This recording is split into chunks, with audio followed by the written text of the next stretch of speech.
इल्लेल्ला इरोದು अक्रम बांग्ला वलसिगरे। आप कहाँ का है? बांग्लादेश। कितना साल हुआ भारत में आके? 1 साल हुआ। आप बैठिए सभी 1 मिनट। आप कहाँ का है सभी? चाचा आप कहाँ का है? हाँ जोर से बोलना है ना। हाँ बांग्लादेश का है। कितना आदमी है इधर? पूरा परिवार है क्या आपका? पूरा परिवार है। ಇಲ್ಲಿ ನೋಡಿ ಈ ಮನೆಗೂ ಕೂಡ ಪ್ರತಿ ಮನೆಗೂ ಕೂಡ ಹಿಂದುಳಿದ ಕರ್ನಾಟಕ ರಾಜ್ಯ ಹಿಂದುಳಿದ ವರ್ಗಗಳಿಂದ ಪ್ರತಿ ಮನೆಗೂ ಕೂಡ ಸ್ಟಿಕ್ಕರ್ ಹಾಕಿದ್ದಾರೆ. ನೀವು ಆ ಸ್ಟಿಕ್ಕರ್ ನ ತಗೊಳ್ಳಿ. ಸರ್ವೆ ಮಾಡಿದ್ರಲ್ಲ ಜಾತಿ ಗಣತಿ ಸರ್ವೆ ಮಾಡಿದ್ದಾರೆ. ಇಲ್ಲಿಗೆ ಬಂದು ಸ್ಟಿಕ್ಕರ್ ಹಾಕಿದ್ದಾರೆ. ಅವ್ರಿಗೆ ಗೊತ್ತಾಗ್ಲಿಲ್ವಾ ಇವ್ರು ಬಾಂಗ್ಲಾದವರು ಅಂತ? ಆಪ್ ಕहाँ का? ಬಾಂಗ್ಲಾದೇಶ್ का। ಇಲ್ಲಿ ನೋಡಿ ಇವನು ಬಾಂಗ್ಲಾದವನು. ಬಾಂಗ್ಲಾದಿಂದ ಇಲ್ಲಿಗೆ ಬಂದು ಇಲ್ಲಿರೋರೆಲ್ಲ ಯಾರು?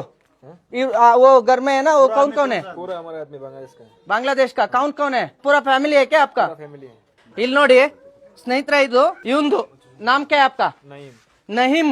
ಇದು ನಹೀಮ್ದು ಬಾಂಗ್ಲಾದೇಶದ್ದು ಡ್ರೈವಿಂಗ್ ಲೈಸೆನ್ಸ್. ಅವನು ಬಾಂಗ್ಲಾದೇಶದಲ್ಲಿ ಕಟ್ಟಿರ್ತಕ್ಕಂತ ಎಷ್ಟನೇ ತಾರೀಕು? 2 ಸೆಪ್ಟೆಂಬರ್ 2019 ಪೇ ಮಾಡಿರೋದು ಬಾಂಗ್ಲಾದಲ್ಲಿ. ಆಮೇಲೆ ನಿಮಗೆ ಇನ್ನೂ ತೋರಿಸ್ತೀನಿ. आपका बर्थ सर्टिफिकेट था ना इधर? ये नहीम का बर्थ सर्टिफिकेट बांग्ला का. ಬಾಂಗ್ಲಾದೇಶದ್ದು ಬರ್ತ್ ಸರ್ಟಿಫಿಕೇಟ್ ಇದೆ. ಭಾರತದಲ್ಲಿ ಇವನಿಗೆ ಎರಡೆರಡು ಆಧಾರ್ ಕಾರ್ಡ್ ಸಿಗುತ್ತೆ. ಇದರಲ್ಲಿ ಬೇರೆ ನಂಬರ್ ಫೋನ್ ನಂಬರ್, ಇದರಲ್ಲಿ ಬೇರೆ ಫೋನ್ ನಂಬರ್. नहीम नहीम ये आधार कार्ड बनाने के लिए कितना पैसा दिया? 1500 रुपए दिया। 1500 दिया तो आधार कार्ड बनाते हैं क्या? आधार कार्ड बनाने के लिए क्या लिया आपका पास? सिर्फ हमारा नाम लिया, बस उतना। साइन किया है, फिंगर दिया है। ये एड्रेस कौन दिया? ये एड्रेस में बना हुआ बोल के कौन दिया? ये एड्रेस जो बनाया वही दे दिया। वही बनाया ನೋಡಿ. ಅವರೇ ಮಾಡಿದ್ದಾರೆ. 1500 ರೂಪಾಯಿ ಕೊಟ್ರೆ ಅವರೇ ಆಧಾರ್ ಕಾರ್ಡ್ ಮಾಡ್ಕೊಟ್ಟಿದ್ದಾರೆ. ಅಡ್ರೆಸ್ ಪ್ರೂಫ್ ಅವರೇ ಹಾಕಿದ್ದಾರೆ. ನಮ್ ದೇಶದ ಭದ್ರತೆ. ನಿಮಗೆ ಇನ್ನೂ ಒಂದು ಶಾಕಿಂಗ್ ನ್ಯೂಸ್ ಹೇಳ್ತೀನಿ. ಪ್ಯಾನ್ ಕಾರ್ಡ್ ಇದೆ ಒಂದು ಪ್ಯಾನ್ ಕಾರ್ಡ್ ಇದೆ.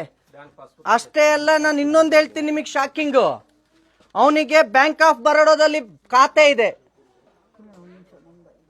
ಆ ಬ್ಯಾಂಕ್ ಪಾಸ್ಬುಕ್. ಇದಕ್ಕಿಂತ ಶಾಕಿಂಗ್ ಹೇಳ್ತೀನಿ ನಾನು ನಿಮ್ಗೆ. ನಾವು ಇಲ್ಲಿ ಲೋನ್ ತಗೋಬೇಕು, ನಮಗೆ ಲೋನ್ ಬೇಕು ಅಂತ ಅಂದ್ರೆ ಎಷ್ಟೆಲ್ಲ ವೆರಿಫಿಕೇಶನ್ ಮಾಡ್ತಾರೆ. ಇದೇ ಬಜಾಜ್ ಫೈನಾನ್ಸ್ ಬ್ಯಾಂಕ್ ಇಂದ ಇವನಿಗೆ 4.5 ಲಕ್ಷ ಲೋನ್ ಆಗುತ್ತೆ ಗಾಡಿ ತಗೊಳ್ಳೋದಕ್ಕೆ. ಭಾರತ್ का ड्राइविंग लाइसेंस है क्या? ड्राइविंग लाइसेंस ಇಲ್ಲ. आपका गाड़ी मिला? गाड़ी कौन सा लिया? लगेज गाड़ी लिया। डाउन पेमेंट कितना? 30,000 दिया। 30,000 30,000 ರೂಪಾಯಿ ಡೌನ್ ಪೇಮೆಂಟ್. EMI कितना? 9,000 9,000 ರೂಪಾಯಿ EMI. ಬಜಾಜ್ ಫೈನಾನ್ಸ್ ನವರು ಯಾವ ಮಟ್ಟಕ್ಕೆ ನಮ್ಗಳಿಗಾದ್ರೆ ಕನ್ನಡಿಗರಿಗಾದ್ರೆ ಹಡ ಹಿಡಿಸ್ಕೊಳ್ತಿರಲ್ರಿ. ಏನಾರು ನಾಚಿಕೆ ಆಗಲ್ವಾ ನಿಮಗೆ? ಹೆಂಗ್ ಕೊಟ್ರಿ? ಏನಿತ್ತು? ಏನ್ ಪ್ರೂಫ್ ಇತ್ತು ಅವನ ಹತ್ರ? ಮನೆ ಇತ್ತ, ಆಸ್ತಿ ಇತ್ತ, ಅಂತಸ್ತಿತ್ತ? ಕರೆಕ್ಟ್ ಆಗಿ ಅಡ್ರೆಸ್ ಪ್ರೂಫ್ ಇರ್ಲಿಲ್ಲ. ಆದ್ರೂ ಅವರಿಗೆ ಲೋನ್ ಸಿಕ್ತು. 1,500 ಕೊಟ್ರೆ ಆಧಾರ್ ಕಾರ್ಡ್ ಸಿಗುತ್ತೆ, ಬ್ಯಾಂಕ್ ಅಕೌಂಟ್ ಮಾಡ್ಕೋಬಹುದು, ಬ್ಯಾಂಕ್ ಅಲ್ಲಿ ಲೋನ್ ಸಿಗುತ್ತೆ. ಎಲ್ಲಿಗೆ ಹೋಗ್ತಾ ಇದೆ ಕರ್ನಾಟಕ?